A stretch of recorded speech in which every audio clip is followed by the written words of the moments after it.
اور اس پہ سارے لوگ متفق تھے. اس پہ پی ٹی آئی کے لوگ بھی بند کمروں میں یہی بات کرتے تھے کہ اس کی سزا سے نہیں بچا جا سکتا. آج کے فیصلے نے کسی این آر او کی یا کسی معافی ملنے کی جتنی بھی افواہیں تھیں وہ اس سے دم توڑ گئی ہیں.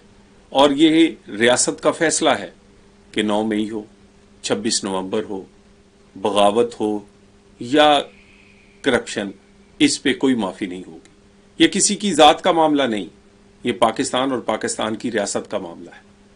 اور اس تمام کیس کے دوران بانی پی ٹی آئی نے اس عدالت پر، اس جج صاحب پر مکمل اعتماد کا اظہار کیا اور بار بار کیا.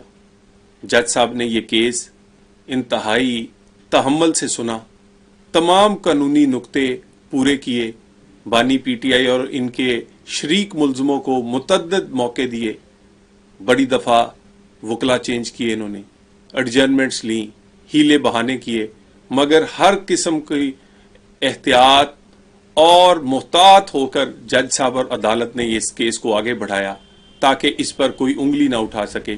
اور اس عدالت اور ان جج صاحب جس پر بانی پی ٹی آئی نے اعتماد کا اظہار کیا تھا، اس کو آج اسی جج اور اسی عدالت نے سزا سنائی ہے.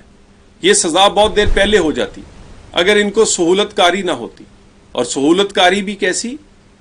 جو ثاقب نثار کرتا رہا، گڈ ٹو سی یو والے کرتے رہے. اسی سہولت کاری نے ان کے گناہوں اور کرتوتوں پر پردے ڈالے رکھے. یا سٹے مل جاتا تھا یا پھر ان کو صادق اور امین قرار دے دیا جاتا تھا. یہ پی ٹی آئی کا اصل چہرہ ہے. لوگوں کو دکھاتے کچھ ہیں کچھ. کہتے تھے مدینہ کی ریاست ہوگی، لیکن پورا توشہ خانہ کھا گئے. کہتے تھے امریکہ کی غلامی نہیں کریں گے، اب کہتے ہیں امریکہ ہمیں رہا کروائے گا. اور کہتے تھے کرپشن کے خلاف جنگ کے لیے آئے ہیں، نہیں، آپ کرپشن کرنے کے لیے آئے تھے.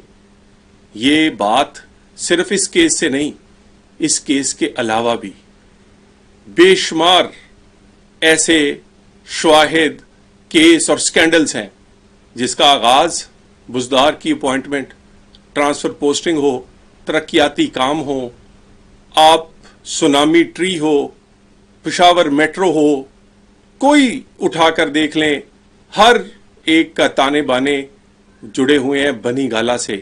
بنی گالا میں بشرا بی بی اپنی مہارت سے، جو ان کی اسپیشلٹی ہے، پہلی شادی میں بھی وہ ایک افسر کی گھر والی تھی، وہاں بھی لین دین، کمیشن، رشوت وہی وصول کرتی تھی. یہاں بھی بانی پی ٹی آئی، ان کا شوہر وزیر اعظم تھا، وزیر اعظم کی طاقت ان کے پیچھے تھی، وزیر اعظم ان کے پیچھے کھڑا تھا، اور اسی کی اس طاقت کو استعمال کرتے ہوئے یہ ڈیل، کمیشن، کک بیکس لیتی رہیں، کبھی ہیروں سے، کبھی پلاٹوں سے، کبھی اس طرح کے ٹرسٹ بنا کر.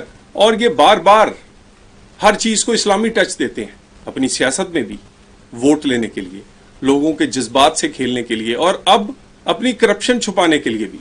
یعنی کیسی بری بات ہے کہ آپ نے چوری کی ہو اور چور جو ہے وہ چند ہزار یا چند لاکھ اپنی چوری میں سے پیسے مسجد کو دے اور کہے میں تو مسجد بنا رہا ہوں. اسی طرح انہوں نے القادر ٹرسٹ کا نام لیا، کہا ہم تو سیرت النبی پڑھانا چاہتے ہیں. آپ اپنی کرپشن چھپانا چاہتے ہیں اس اسلامی ٹچ دے کر، کیونکہ چوری کی اور ڈکیتی کی رقم سے آپ کوئی نیک کام نہیں کر سکتے، ہو بھی نہیں سکتا. یہ سب کچھ آپ بتاتا ہے کہ آپ کا کردار کیا ہے. اور اب جو فیصلے آئے ہیں، اسی طرح 9 مئی کے بقیہ فیصلے، 26 نومبر کے فیصلے آنے چاہیے. اگر پاکستان کی ریاست کو آگے بڑھانا ہے تو ان چیزوں پہ، وہ کرپشن ہو یا بغاوت، زیرو ٹالرنس ہونی چاہیے. اور ہمارے نظام انصاف کو بھی اب انصاف کرنا ہوگا. اس میں کوئی ڈھیل اور ڈھیل نہیں ہونی چاہیے. آج کے مقدمات کا فیصلہ بہت دیر پہلے آ جاتا، اور اگر سہولت کاری اور نظام انصاف میں سے ان کو ڈھیل نہ ملتی. اور اسی طرح آج ان کی پی ٹی آئی کی ساری قیادت بار بار کہہ رہی ہے اس سے مذاکرات متاثر ہوں گے. بھئی آپ مذاکرات این آر او کے لیے کر رہے تھے، آپ این آر او لینے کے لیے مذاکرات کی بات کرتے تھے. مذاکرات تو ہونے چاہیے پاکستان میں سیاسی استحکام کے لیے، پاکستان میں دہشت گردی کے خلاف جنگ کے لیے، اکانومی کے لیے، عام آدمی کی زندگی کو بہتر کرنے کے لیے، اور یہ مذاکرات کسی سے بھی ہم کرنے کو تیار ہیں، لیکن NRO کے لیے نہیں۔ اور بات چیت کا جھانسا دے کے آپ اپنے گناہ اور کرتوتوں کو نہیں بخشا سکتے۔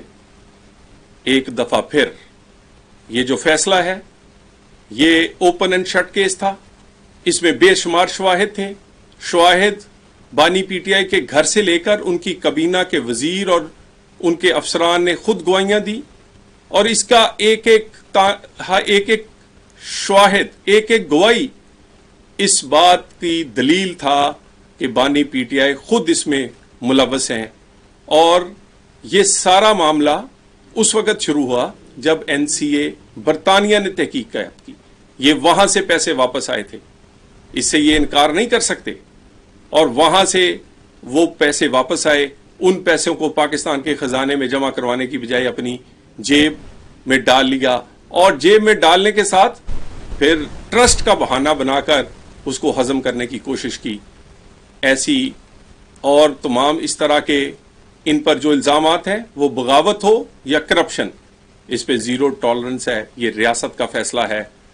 آپ نے سیاست کرنی ہے، سیاسی جماعت بن کے کریں، آپ ایک بغاوت کر کے نہیں، باغیوں کی طرح نہیں، ایک انتشاریوں کی طرح نہیں، بلکہ سیاست میں آپ نے کرنی ہے تو سیاسی رویہ اختیار کریں، اور اس میں جتنے بھی باقی کیسز ہیں ان کا فیصلہ بھی میرٹ پر ہونا چاہیے، انصاف پر ہونا چاہیے، اور انشاءاللہ تعالی آنے والے دنوں میں ہوگا۔